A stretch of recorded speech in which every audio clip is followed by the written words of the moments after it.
예, 안녕하십니까. 광닭입니다. 자, 이게 뭘까요? 네. 자, 제가 여러 차례 올려드리긴 했습니다만, 지금 가을 감자입니다. 여러분들 제가 지난번 영상에서, 그때는 이제 좀 싹이 제대로 발화가 안 돼서 제가 종이에다가 이렇게 그림을 그려가면서 설명을 드렸었는데요. 아무래도, 이렇게 직접 눈으로 한번 보여드리는 게 좋겠다. 실물을 한번 보여드리는 게 좋겠다 싶어서 들고 나왔습니다. 그리고 댓글로도 지금 파종을 이제 하시겠다고 하는 분들도 문의를 해 오셔서 겸사겸사 이렇게 영상을 한번 찍어보게 됐습니다. 그 사이에 보이시나요 혹시? 네. 씨앗들이 이렇게 감자들이 싹이 아주 잘 올라왔습니다. 그리고 1차적으로 이미 한번 파종을 했습니다. 파종을 했고 이제 싹이 덜 난 것들은 제가 이렇게 좀 더 기다렸다가 싹이 이렇게 올라오도록 기다렸다가 오늘 다시 2차 파종을 합니다. 한 일주일 정도 차이 나게 지금 심는 겁니다. 이것도 역시 또 하나의 실험이 될 수 있겠습니다. 이쯤 심었을 때는 또 어떤 결과가 나오는지 제가 일주일 차이로 두 번째 파종을 하게 됐습니다. 자, 그때 제가 그림을 그려가면서 설명드릴 때 했던 내용들이지만 간단히 한번 짚어와 드리겠습니다.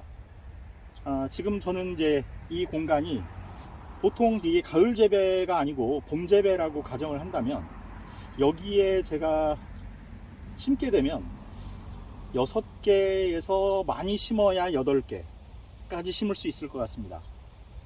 그런데 지금은 여기에 제가 이제 위치를 잡기 위해서 구멍을 뚫어 놓고 감자를 올려 놨는데 지금 11개의 감자가 들어가 있습니다. 그때 제가 말씀드렸듯이 가을 감자 재배는 좀 밀식 재배를 하시라고 했습니다. 그게 여러모로 좋습니다. 왜냐하면 좀 밀식 재배를 해서 좀 성장을 서로 경쟁해서 햇빛 경쟁이나 뭐 이런 걸 통해서 좀 웃자라도록 초기에 성장을 좀 웃자라도록 유도해주는 효과도 있다고 말씀을 드렸고, 또 하나 그 땅속에 있는 수분을 가급적 좁은 공간 안에서 빨리 흡수하도록 해서 토양 내를 너무 다습하지 않게 물이 많지 않게끔 관리해 주도록 하는 효과도 있습니다. 그래서 제가 좀 밀식 재배 하시라고, 봄 재배보다 좀 더 밀식 재배 하시라고 했고, 두 번째는 가을 감자는 가장 중요한 키워드가 부패와의 싸움이라고 제가 말씀을 드렸습니다. 그래서 감자를 자르지 않고 이렇게 통감자의 형태로 파종을 해야 한다고 말씀을 드렸고요.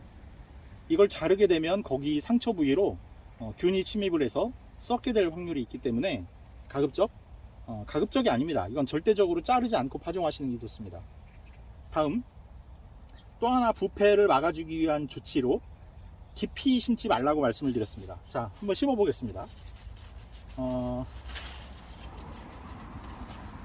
다른 때 같으면 보통 이 모종삽 하나 정도의 깊이를 팝니다. 봄 같으면.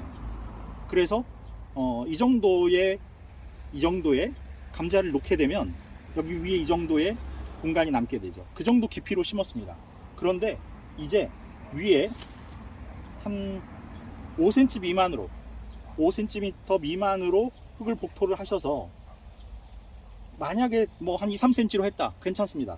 2, 3cm로 했다고 치면 싹이 올라오는 걸 봐서 복토를 좀 해주시면 됩니다.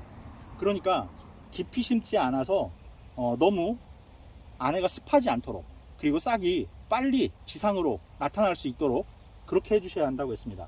그래서 이 싹이 나 있는 부분을 하늘을 향하도록 이렇게 놓으신 다음에, 지금 깊지 않습니다. 지금 한 2, 3cm 정도 되는 것 같습니다. 이렇게 해서 한번 꾹 힘을 줘서 자리를 잡게 한 다음에 덮어주시면 됩니다. 이대로. 그리고 나서 나중에 싹이 나고 나서 복토를 해주셔도 늦지 않습니다. 그러니까 깊지 않게 심으시라는 거. 그 다음에 지금 이 재배 간격을 보시면, 제가 봄 재배 같은 경우에는 중심부에서 중심부가 모종삽 하나 간격 정도 되는데 지금 그거보다 약 5cm 정도 좁습니다. 그래서 다른 때보다 한 20-30% 정도 더 심을 수 있는 것 같습니다. 이렇게 간격도 좁게 하고 깊이도 얕게 하고 그렇게 심으셔야 한다고 했습니다. 다음에 만약에 아직도 밭을 안 만드셨다 그러면 초반에 질소질을 좀 많이 넣어 주셔야 된다고 했습니다. 그래서 초반 성장을 좀 강하게 유도해 주셔야 된다고 했습니다. 그 이유는 뒤로 갈수록 햇빛이 부족하기 때문에 초반에 좀 성장을 왕성하게 유도를 해서 뒤에 모자라는 햇빛을 입수를 많이 늘려서 광합성을 초기에 좀 활발하게 일어나도록 그렇게 유도해 주는 겁니다. 자, 이렇게 해서 지금 말씀드린 그 사항들 지켜가면서 파종을 하십시오. 그러면 지금이 9월 초니까 지금 재배를 만약에 정식을 하신다고 하면 9월, 10월, 11월 중순이면 75일 정도 이상은 아마 키우실 수 있을 것 같습니다. 그렇게 해서 가을 재배 한번 해보시는 것도 재미있습니다. 다음 많이 심지 마시라고 했습니다. 봄 재배도 마찬가지고 가을 재배도 마찬가지고 이렇게 가을 재배를 하시면 더더욱 많이 심을 필요가 없죠. 왜냐면 이거 가지고 이제 겨울에 뭐 음식 재료로 좀 쓰시다가 이 중에서 이제 작게 나오는 것들이 있거든요. 작게 나오는 것들이 있으니까 그걸로 봄에 시감자를 준비하셔서 봄에 파종을 하시고 또 가을에 이렇게 수확을 하니까 봄 재배 역시 많이 하실 필요가 없다고 했습니다. 그렇게 해서 공간을 많이 감자에다가 할애하지 마시고 이렇게 조금씩 해서 가을에 드시고 또 봄에 심어서 드시고 이렇게 2번 재배하시면 버리는 감자 없이 잘 수확해서 드실 수 있습니다. 여기처럼 눈이 이렇게 너무 많이 난 것들은 눈을 좀 제거하고 심으셔도 괜찮습니다. 어차피 한 3줄기 정도 남겨놓고 나중에 다 순치기를 하셔야 됩니다. 자, 이렇게 정식하시면 됩니다. 지금 제가 이쪽에 11개, 저쪽에도 좀 비슷하게 했습니다. 그래서 한 25개 정도 정식을 한 것 같습니다. 이 정도면 겨울 내내 먹고도 남습니다.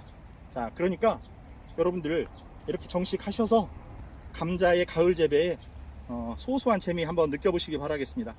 자, 이상 이제 감자는 나중에 발화가 되고 또 성장 과정에서 한 번 더 인사드리도록 하겠습니다. 자, 여러분들 풍성한 수확 기원하면서 인사드리도록 하겠습니다. 자, 감사합니다. 구독, 좋아요, 알림 설정 부탁드리겠습니다. 감사합니다.